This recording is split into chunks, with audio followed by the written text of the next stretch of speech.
Aloha class. So tonight our presentation will be based on humor in music. This is going to be a fun presentation because there will be three questions that we're going to talk about. We're trying to answer in this presentation. But first of all, let's try to look at the meaning of these two words. What is humor and what is music? Okay, so from our online dictionary, humor is described as the quality of being amusing or comic, especially as expressed in literature or speech. There's an example here: comedy, funny, or amusement. So, if there's anything that are funny to the ears, to the hearing, also to the sight, to the views, that is humor. And also, on the other hand, music is vocal or instrumental sounds or both combined in such a way as to produce beauty of form, harmony, and expression of emotion. So, because these two words we're going to talk about humor in music, I wanted to just take a look at first about the meaning of these two words so that before we move on to the presentation so that we both um, basically understand this. Okay, so what does humor belongs in music? A question by Frank Zappa, and I just put there a little image of funny kids that are laughing or just you know just very funny. So this question here, by discussing humor in music, there arises these three questions. Does humor belongs in music? And does the title make any difference to the humor notes of the composition? Are human, are humorous passages ever considered beautiful? So throughout our presentation, we're going to answer those three questions. Um, but let's move on to our first question: does humor belongs in music? Um, we cannot talk about humor in music without mentioning Reggie Watts.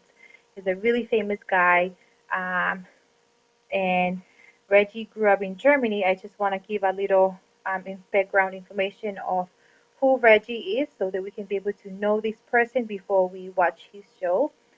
There is a live show in Boston that I attach here from YouTube that we can be able to watch. Like I said, this his background. He was born in Germany in March 1972. He's an American comedian and also musician. He's very talented. Watts improvised musical sets are created using only his voice, a keyboard, and a looping machine. As you can see on this picture, that he's holding a keyboard. And not just that, that he also used his keyboard, but he also played piano and also violin in age 5. So he also performed regularly on television, radio, live theater, and you can just type his name on YouTube and he has tons of videos from his entertainment and shows. So he's pretty much, like I said, famous. He's also a songwriter. He writes music, as mentioned here. And you can see his other picture. You kind of like, if you see his picture and you see just how he looks funny. He's a funny guy. He's a comedian. So, and he uses his talent very well. Reggie Watts, like mentioned earlier, entertainment, who combined all his talent, his funny and his comedians and also his music and put them together. And before we move on to this YouTube, his live entertainment show in Boston, New York, I think I'll let you answer this question. The first question, that does humor belongs in music? After watching Reggie, you can answer that for yourself if humor does really belongs with music. So let's go ahead and take a look at that video from Reggie. Or the small children that run about willy-nilly, wielding various weapons and threatening us every day in the streets here in Boston. Tomorrow is a day that is always never going to be here. No matter what we do, no matter how hard we try, we will never be able to attain tomorrow. It is like a carrot which can never be reached, but we will always reach for. 2 days from now, things are going to be even different than tomorrow. And that's something we have a lot to look forward to. Ladies and gentlemen, I'd like to outline a few things, a if you would.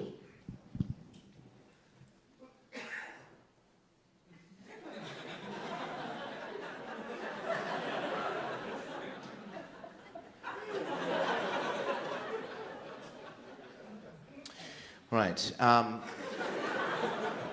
like to move over to Area 5, and I'll be giving you a demonstration of a few minuets. Many of you have written in over the past time thing that said you are interested in minuets, and a lot of you are scherzondos, things like that. But I deal primarily and exclusively in minuets, so I'd like to do for you this evening a wonderful number tune, and I've sempre got that you stare a voce čemu kodra bien rola.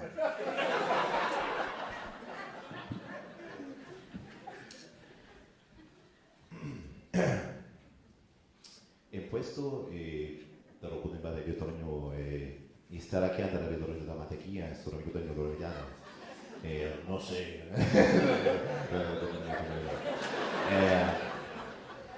aquí.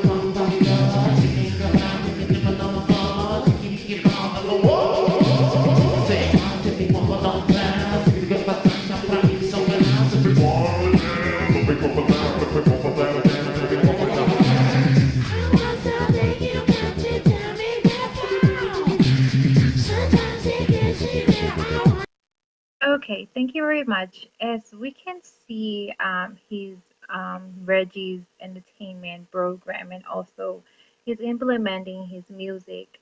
I want to also I want to point out also one thing, that his little instrument, that he's like little mixer of voices, and his microphone he was using, and we saw his keyboard on the side. I mean, like, if you see those instruments, I mean, like, we're talking about all in this semester about different kinds of instruments. It's just technology is just bringing different things. He makes different sound, and just how his voices are being implemented in different ways, and I think that's very unique. It also is a very unique and successful tool, a great benefit for his show, since he's a comedian, and also implementing his sound and also with music, different kinds. And I think, personally, I would say yes, that humor does belong in music to make his show successful. So I will leave it to you, based on Reggie and just many more uh, talented people out there that talk about humor in music. Let's move on to our second um, question that says, does the title make any difference to the humorousness of the composition? Sorry for the technical difficulties of the presentation, but as I'm reading it, does the title make any difference to the humorousness of the composition? And the answer, of course, many compositions suggested humor by their titles, and the title defines if it's going to be humor. And there also were a test that were given to music to say if it's humorousness or not. Humor can also be interpreted in pieces of music. For example, is that many comedians have performed routines to music. I will play here another video. Here is Charlie Chaplin. It's a really funny, and how he implemented his funny, humorous action into the music.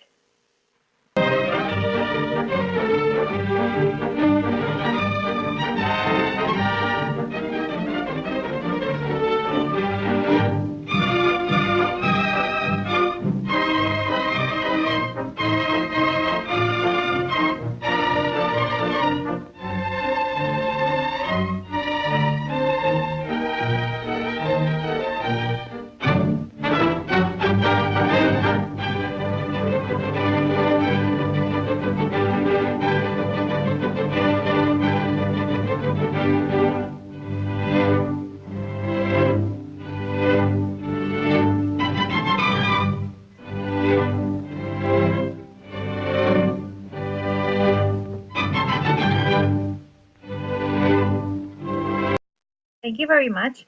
I think that was really funny of how the actions of Charlie Chaplin just interpret also the music itself.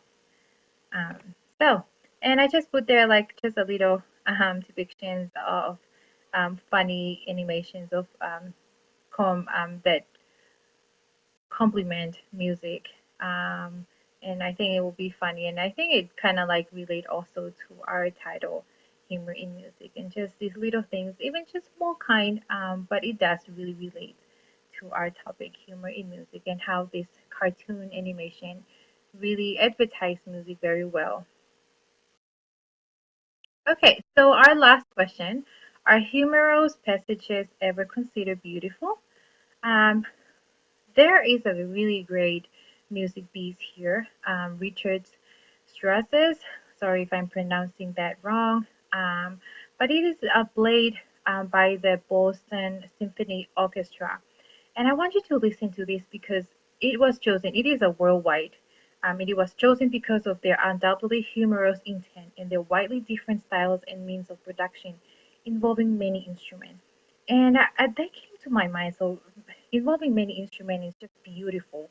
And I think we should listen to this music because it is really beautiful. And this is just a picture of the music piece. And I think as you can see the notes, it's just like, you know, cannot deny how beautiful it is and how just beautiful the many instruments are being implemented in this one.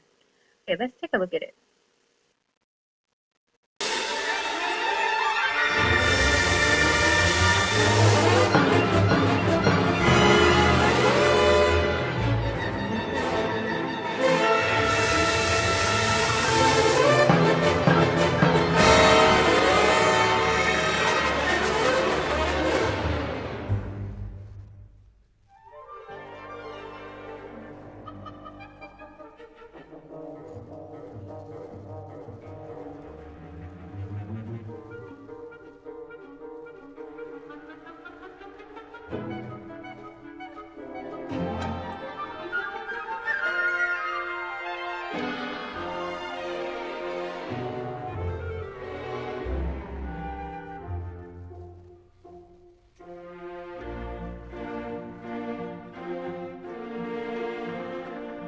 Thank you very much. I think that's the end of our presentation, and you can see how beautiful that music and just different music instrument, and that's just like a little depiction over there with that Joker. I think it also does implement complement our topic and the music piece. Thank you very much.